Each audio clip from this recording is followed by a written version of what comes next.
मैं ज़्यादातर पैंथर का इस्तेमाल करता हूँ जी 12 पलाए 3-4 साल हो गए जी यूज़ करते पैनू लेकिन जो तो असी पैंथर यूज़ करना शुरू किया वा साडा जिमीदार बहुत खुश है सानू जिमीदार की कोई कंप्लेन नहीं हैगी जी। रंधावा साहब सब तो पहली गल तो हैगी कि असी खुश आमदीद कहते हैं और उस बाद असी एप्रीशिएट करते हैं चौधरी नज़ाकत साहब नू कि उन्होंने इस टाइम ते जिमीदारां दी मायूसी के दौर दे विच जिमीदारां नू थोड़ा जिहा इंटरटेनमेंट करने का मौका दिता वा और उस बाद सानू भी चौधरी नज़ाकत साहब ने बहुत अच्छा इंतजाम दिता वा जिथे असी उन्हां कोल अपनी मशीनरी जिमीदारां नू दिखाउण वास्ते लैके आए हैं और इत्थों दे जिमीदार भी बड़े पुरजोश है कि साडी इन्हां मशीनां सारियां नू देख के खास करके इस वाले लेज़र नू देख के जिमीदार बहुत खुश है साडे नाल।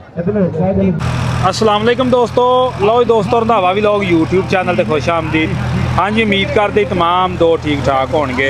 लो जी दोस्तों चन्योट मेला लगा जी ट्रैक्टरां दा मेला बाबा बग्गा शेर ते इत्थे अपने आए ने ईजी एग्रो वाले उकाड़ा तो और इन्हां दे जिहड़े मुख्तलिफ औज़ार ने और लेज़र ने इन्हां दे बारे दोस्तों नूं मालूमात दिंदे आ कि इन्हां दा की हिसाब किताब आ की गल आ की बात आ मुकम्मल मालूमात दिंदे आ।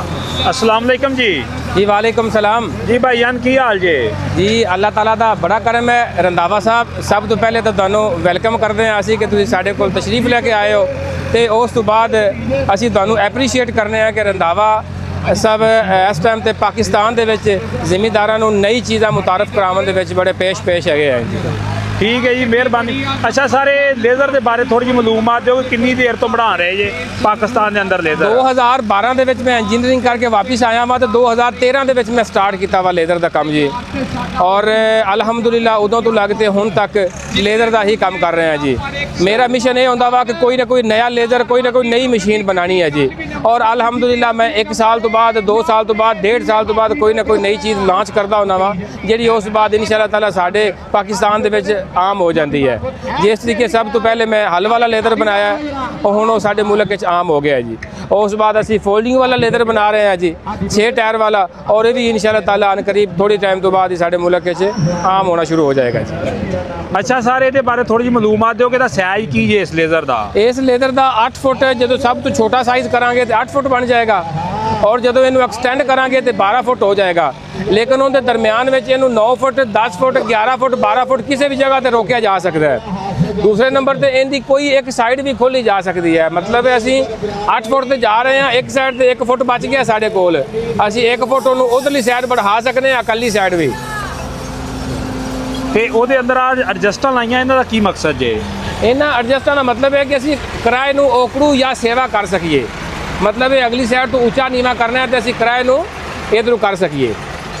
ठीक हो गया।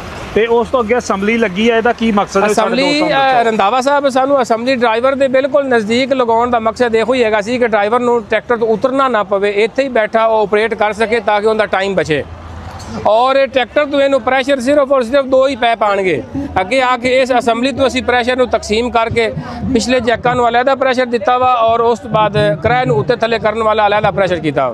ठीक एक केड़ी लगी है असैम्बली केड़े मुल्क दी? ये ताइवान दी है जी। सब तो मेरे ख्याल चंगी है कि सब तो अच्छी ताइवान दी असैम्बली है जी। ठीक। अच्छा उस तो अगे पीछे चलिए अपना जिहड़ा इनू लगदा समान वगैरह कंट्रोलर बॉक्स या उतला जिहड़ा कंट्रोलर ते रिसीवर जिहड़ा हैगा वा असी अपना बनाते हुंदे ईजी एग्रो दा टच सिस्टम और साडा रिसीवर कंट्रोल बॉक्स अलहमदुलिल्लाह बड़ा कामयाब है।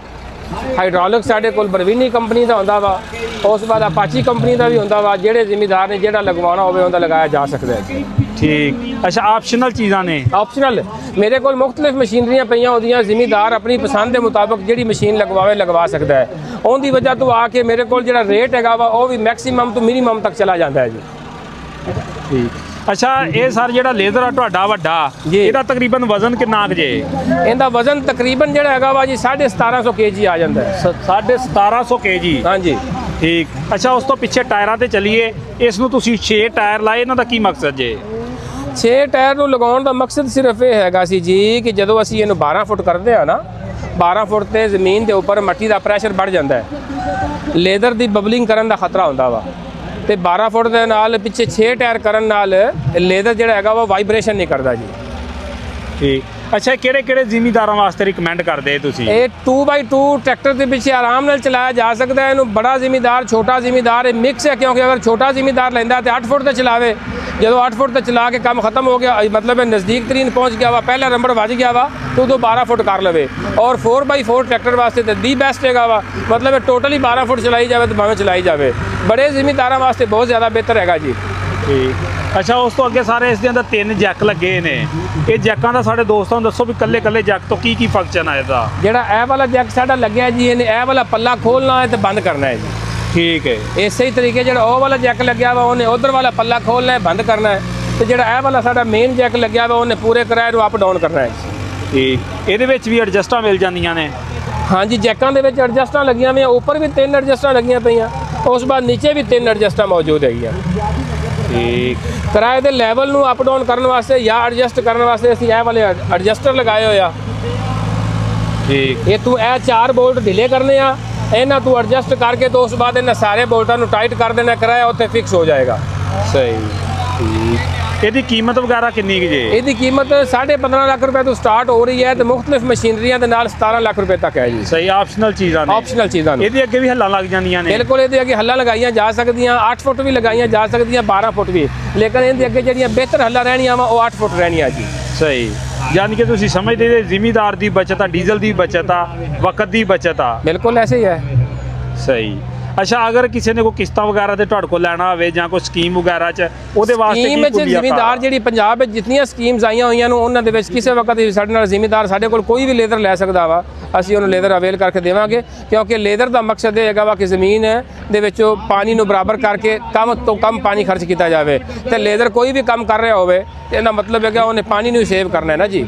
ਜ਼ਿਮੀਦਾਰ ਪੋਟੋਹਾਰ ਦਾ ਪੰਜਾਬ ਦਾ ਕਿਸੇ ਵਕਤ ਵੀ ਮੇਰੇ ਨਾਲ ਰਾਬਤਾ ਕਰਕੇ ਸਕੀਮ ਦੇ ਵਿੱਚ ਲੇਜ਼ਰ ਲੈ ਸਕਦਾ ਵਾ ਜਿਹਨੇ ਦੋਸਤਾਂ ਦਾ ਹੁਣ ਨਿਕਲਿਆ ਹੋਇਆ ਹੈ। ਸਹੀ ਸਕੀਮ ਦੇ ਵਿੱਚ ਸ਼ਾਮਲ ਹੋਣ ਲਈ ਕੀ ਕੁਲੀਆਕਾਰ ਨੇ। ਇਹ ਜ਼ਿਮੀਦਾਰ ਪਹਿਲੇ ਦਰਖਾਸਤਾਂ ਦਿੰਦੇ ਆ ਜਦੋਂ ਜ਼ਿਲ੍ਹਾ ਵਾਈਜ਼ ਦਰਖਾਸਤਾਂ ਆਉਂਦੀਆਂ ਨੂੰ ਜ਼ਿਮੀਦਾਰ ਦਰਖਾਸਤ ਦੇਵੇਗਾ ਉਸ ਤੋਂ ਬਾਅਦ ਉਹਨੂੰ ਕੁਰਆ ਅੰਦਾਜ਼ੀ ਨਿਕਲੇਗੀ ਅਗਰ ਉਹਦੇ ਵਿੱਚ ਕੁਰਆ ਅੰਦਾਜ਼ੀ ਉਹਦੀ ਨਿਕਲ ਆਈ ਹੈ ਤਾਂ ਸਾਡੇ ਕੋਲ ਲੇਜ਼ਰ ਲੈ ਸਕਦਾ ਹੈ। ਠੀਕ ਹੋ ਗਿਆ ਤੇ ਅੱਛਾ ਸਰ ਆਪਣਾ ਕੋਈ ਰਾਬਤਾ ਨੰਬਰ ਐਡਰੈਸ ਵਗੈਰਾ ਜੀ ਮੇਰਾ ਮੋਬਾਈਲ ਨੰਬਰ ਹੈ 0345 6955 112 ਲਾਰੀ ਅੱਡਾ ਲਾਹੌਰ ਰੋਡ ਉਕਾੜਾ। ਸਹੀ ਲਓ ਦੋਸਤੋ ਆ ਇਹਨਾਂ ਦੇ ਨੰਬਰ ਚਾਹੀਦੀ ਐਗਰੋ ਵਾਲਿਆਂ ਦੇ ਕਿਸੇ ਵੀ ਦੋਸਤ ਨੇ ਮਾਲੂਮਾਤ ਲੈਣੀ ਆ ਤੇ ਉਹ ਲੈ ਸਕਦਾ ਹੈ। ਅੱਛਾ ਹੁਣ ਟਾਇਰ ਸਰ ਕਿਹੜੀ ਕੰਪਨੀ ਦਾ ਇਸਤੇਮਾਲ ਕੀਤਾ ਗਿਆ। ਟਾਇਰ ਮੈਂ ਜ਼ਿਆਦਾਤਰ ਪੈਂਥਰ ਦਾ ਇਸਤੇਮਾਲ ਕਰਦਾ ਉਹਨਾਂ ਜੀ 12 ਪਲਾਏ। ਸਹੀ ਅੱਛਾ ਸਾਰੇ ਇਸ ਟਾਇਰ ਨੂੰ ਜ਼ਿਮੀਦਾਰ ਪਸੰਦ ਵੀ ਬੜਾ ਕਰਦਾ ਇਹਨੂੰ ਟਰੈਕਟਰ ਦੇ ਅੱਗੇ ਚੜੇ ਹੁੰਦੇ ਬੜੇ ਸੋਹਣੇ ਲੱਗਦੇ ਆ ਸਾਨੂੰ ਟਾਇਰ। ਕੋਈ 3-4 ਸਾਲ ਹੋ ਗਏ ਜੀ ਯੂਜ਼ ਕਰਦੇ ਪੈ ਨੂੰ ਲੇਕਿਨ ਜਦੋਂ ਤੋਂ ਅਸੀਂ ਇਹ ਪੈਂਥਰ ਯੂਜ਼ ਕਰਨਾ ਸ਼ੁਰੂ ਕੀਤਾ ਵਾ ਸਾਡਾ ਜ਼ਿਮੀਦਾਰ ਬਹੁਤ ਖੁਸ਼ ਹੈ ਸਾਨੂੰ ਜ਼ਿਮੀਦਾਰ ਦੀ ਕੋਈ ਕੰਪਲੇਨ ਨਹੀਂ ਹੈਗੀ।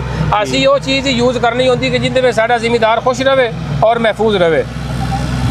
ਇਹ ਜ਼ਿਮੀਦਾਰ ਹਰਿਆਲੀ ਆ ਮੇਰਾ ਖਿਆਲ ਜੀ। ਠੀਕ ਇਹ ਟਾਇਰ ਸਾਈਜ਼ ਕਿਹੜਾ ਮਿਲ ਜਾਂਦਾ ਇਹਦੇ ਅੰਦਰ ਜੀ 616 ਮੈਂ ਟਾਇਰ ਸਾਈਜ਼ ਕਿਹੜਾ ਜਿਸ ਦੇ ਅੰਦਰ 616। ਸਹੀ ਲਓ ਜੀ ਦੋਸਤੋ ਟਾਇਰ ਵੀ ਸਪੈਸ਼ਲ ਲਾ ਕੇ ਦੇ ਰਹੇ ਨੇ ਤੇ ਬਾਕੀ 6 ਟਾਇਰ ਆ ਇਸ ਦੇ ਅੰਦਰ ਚੈੱਕ ਕਰ ਸਕਦੇ ਤੁਸੀਂ। ਬਾਕੀ ਨੰਬਰ ਜਿਹੜਾ ਉਹ ਸ਼ੇਅਰ ਕਰ ਦਿੱਤਾ ਕਿਸੇ ਦੋਸਤ ਭਰਾ ਨੇ ਮਾਲੂਮਾਤ ਲੈਣੀ ਹੋਵੇ ਇਹਨਾਂ ਨਾਲ ਰਾਬਤਾ ਕਰਕੇ ਲੈ ਸਕਦਾ ਜੀ। ਸਦਾਮ ਮੁੱਠਾਂ ਵਾਲਾ